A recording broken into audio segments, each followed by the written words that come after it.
Scared, confused and in the back of an ambulance. This is the story of when I was rushed to the hospital in January 2017. It began around 3 in the morning and I'd just woken up and I was covered in sweat and I didn't really know what was going on, but my chest was really hurting and I hadn't experienced this before and it was radiating down my arms, but I wasn't really sure of what's going on, so I googled chest pain as probably anyone would, and obviously the first thing that comes up is call 999. I'm like, whoa, that seems really extreme because I'm like 20 years old at the moment when this happened, and it's not going to be what you're trying to say to me here, Google, like heart attack and things like that. It's not.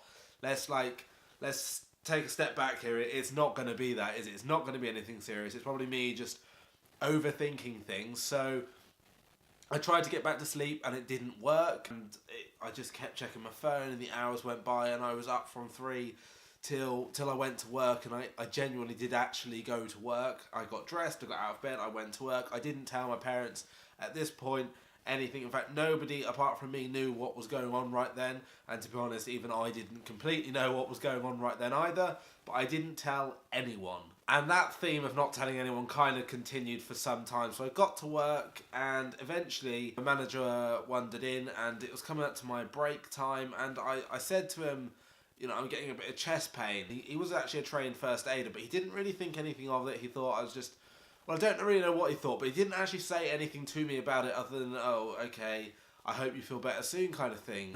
This chest pain was just not going away and it was radiating down my arms, and then all I could remember was what I saw on Google, on the NHS website, which is about chest pain, call 999 straight away, especially if it's going down your arms and stuff, and it wasn't just like almost forcing myself to have these feelings down my arms because I've been like, well, it all links up. It genuinely was radiating down my arms, and I thought, okay, I'm just going to step out of the call centre bit for a minute and I'm just going to go and ring 111. Because I didn't want to ring 999 because I thought, I still to this point thought, it's not serious, it's going to be nothing, I'm just going to ring 111, they're going to tell me, take some paracetamol or something and it will stop. So I rang them, and unknown to me, as I'm on the phone to them, as soon as I said chest pains, they're getting an ambulance dispatched to my location on blue lights and sirens, completely unaware to me, because they're just going through all the questions and everything like that, and they're still going through, and eventually they say, you know, they tell me the ambulance has been dispatched. They tell me just to go and wait for the ambulance downstairs, basically, because I was at work at the time. So I go and wait, and it arrives pretty much as soon as I get downstairs, and I'm straight in the back of the ambulance, and that's it.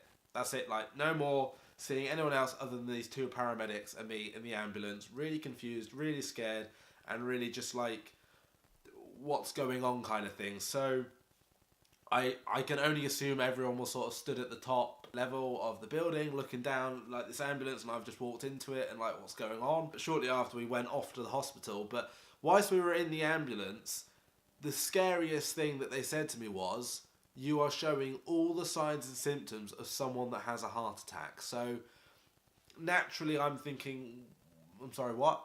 A heart attack? Like, because obviously generally that's associated with the much older people, and I was 20 years old at the time. So for someone to say to me that I'm potentially having a heart attack, I was just petrified. So she basically said to me that we're going to have to treat you as if you're having a heart attack, which the thought of that is just absolutely horrific. But still at this point, I didn't tell anyone. Obviously my manager knew, and the 2 paramedics knew, and the person I spoke to on the phone knew, but that was about it. That was literally the only people I'd spoken to at all about what was going on right there and then.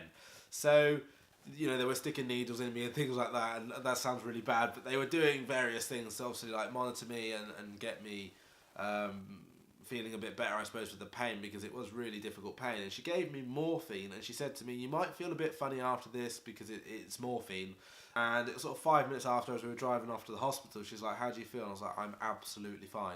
And we had a little joke that I would just be rubbish at doing drugs, because if that's having no effect on me, drugs would probably not really do a lot for me either, is kind of what they were getting at. So we had a little laugh about that. And then we got to the hospital, and I just remember being wheeled off the ambulance, which just felt really weird anyway.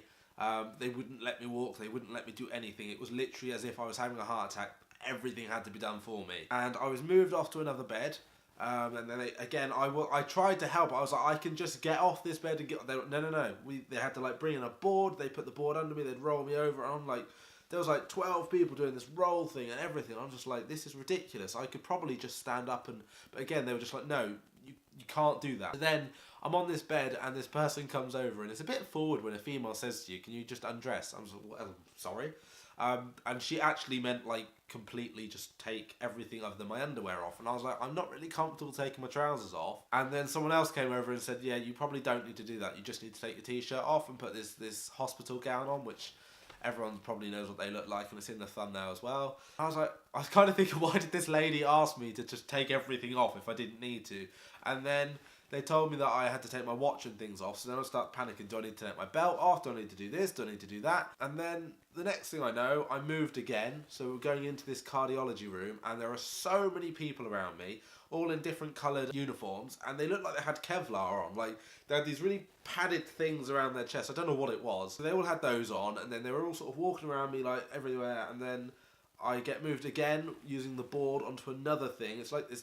To be honest, I thought it was an operating table. At this point, I had no idea what was going on. I genuinely believed I was going onto an operating table, which was very scary because I didn't know what they were going to be doing to me. So I just thought, I'm going to be operated on and I'm still awake. Thankfully, that wasn't the case, but still at this point, I didn't realise that. So I'm being moved onto this table and there's loads of people around me and I've just gone into cardiology. Okay, so what's happening? Nobody told me what was going to happen, and then they put a needle in me to kind of give me some numbing around my arm, and I thought, right, okay, and then they start doing something on my arm. I can't feel it, and it gradually goes up, and it's about kind of here on my arm that I could start feeling this pain. And the only way I could describe this pain was if someone got a knife and literally just went like this in your arm and just dragged it up. And of course, I've never been stabbed. I've never had that done to me. I've obviously cut myself with knives and things, but that's the best. That's how I think that would probably feel like if someone was to do that with a knife. It would be the same. It literally, I just genuinely believed at kind of this point where I could feel it that they were just cutting my arm open. At this point, I couldn't feel a lot. This point, I kind of here, all up here, I just thought my arm is being cut open right now. I didn't know why they were cutting my arm open, and obviously they weren't, but I thought they were. And I didn't say anything, and then there was this burning pain which they told me might happen because they were putting things in and stuff to like, I don't know what they were doing, but eventually I found out that actually what had happened is they had put a tube up my artery, and I do still have it's a very small scar, but I have a scar here, and they put a tube up all the way, check for any blockages, I believe. I could be wrong and someone may correct me on this in comments potentially, but I know that if they can't do it in your arm, they have to go up through your groin, so I'm really glad they did it in my arm. However, that said, once I'd come out of this cardiology room and everything, I had this like airtight thing on my wrist that I was absolutely not allowed to take off, because if you take that off, blood is just gonna go everywhere. Because I did ask what happens if I take this off, and I was like, yeah, probably not gonna do that. And so then eventually I told my mum I was there. Well, I said to the hospital staff, I was like, yeah, I should probably tell my mum I'm here, because I realised I wasn't going home that night. The thing with me is I will try and keep something as secret as possible for as long as possible, just because I don't want to worry people, and that is kind of why I didn't tell anyone. She wasn't best pleased I didn't tell her, because obviously she would like to know that sort of thing, and then she came in pretty much straight away. She brought me loads of different things like charger, spare clothes, a bit of food and drink. This was my first experience really of being in hospital, and certainly on my own, and certainly being overnight. So it was all very scary, and I was just on this ward with a few other people, some that had heart attacks, some that were talking through the night, which by the way is really annoying, and some that would sleep during the day and then would complain at the people. This is the same person, by the way. I think he'd sleep through the day, not be happy that people were talking, and then at night would be up talking when everyone else was trying to sleep. So that was interesting. There's no privacy in hospitals either. The whole thing was just a horrible, terrifying experience, because when you get in an ambulance and you're told they think you might be having a heart attack, it's just like, so what do I do now then? But obviously it wasn't a heart attack, and you may be sitting there wondering, well, okay, Jadon, come on, get to it. What was it? And it's a thing called pericarditis, which I'd never ever heard of before. It's not very interesting. Inflammation of the sac around the heart or something, and it basically just causes or can cause very similar symptoms to heart attacks, which obviously they did all the tests on me, ECGs and things, and it was all coming back very, very high and very alarming, which is why they treated me like that. That was interesting, and that was my experience of being rushed to hospital, calling 111. I didn't call 999, like I say, because I thought this is going to be nothing, and I don't want to waste their time. If I'm honest, I'd probably do that again. If it was me, if it was my children or something, I'd probably be straight on to 999. But if it's myself, I think I'm wasting time. I'll just do 111 and I'll see what they say, because I feel like that's just how I am. I feel like I'm going to waste their time and it's going to end up being nothing, which is why I opt for that service rather than really what I should have done, because all the signs and symptoms were there. But basically, I guess if you do ever have chest pains and things, you probably should just ring 999 or get straight to A&E, which in my case wasn't an option because it was half an hour away. Although actually saying that, I did drive to work, so I could have just popped down, and I didn't actually tell my parents that morning, that 3 a.m. kind of time either, because I didn't want to disturb them. I didn't want to wake them up as if me walking and being like, knock, knock, knock on the door. Hi, yeah, mum, dad.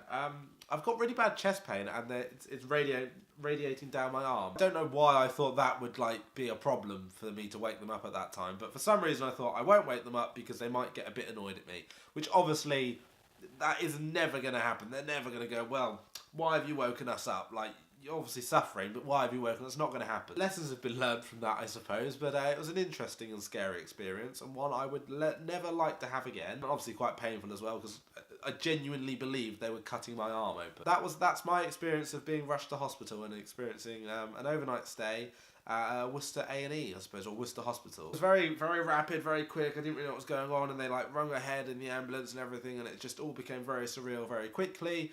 And obviously once I found out that it wasn't a heart attack, I was very relieved, because if it was, I would have probably been in there a lot longer. Probably a lot more scary, I think. So, I'm grateful that it wasn't that, but obviously the whole experience in itself was quite scary anyway. I do hope you guys enjoyed this story time. You guys seem to enjoy them. I was going to do this a bit more creatively, but it just didn't fit for the story and how I wanted to do it, so I just thought, you know what, I'm just going to sit, I'm just going to chat to you guys. Some of you like them, some of you don't, I suppose. But I do have videos in the pipeline that I've got planned and things, but this one, just thought I'll just sit and have a little talk to you. So I do hope you guys enjoyed. If you did, don't forget to smash that like button, subscribe if you're new around here, and comment down below. Again, let me know, have you had any experiences where you've had to get in the back of an ambulance or go to hospital, or have you been pretty clean throughout your life so far?